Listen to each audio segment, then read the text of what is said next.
കിട്ടും. ഞാൻ നൽകും നിത്യജലം നീ വിശ്വാസമിയെന്നു കുടിച്ചാൽ നാരി നിനക്കൊരു നാളും ദാഹിക്കില്ല.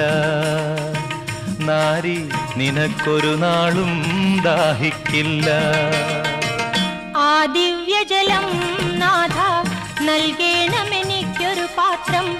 വീണ്ടും ഞാൻ വെള്ളം കോരാൻ പോരണ്ടല്ലോ.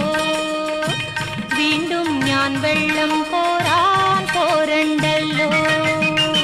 മഹിളെ നീ വീട്ടിൽ പോയി നിൻ കണവനെയും കൊണ്ടുവരൂ നീ. അപ്പോൾ ഞാൻ കോരി വിളമ്പാം ജീവന്റെ ജലം.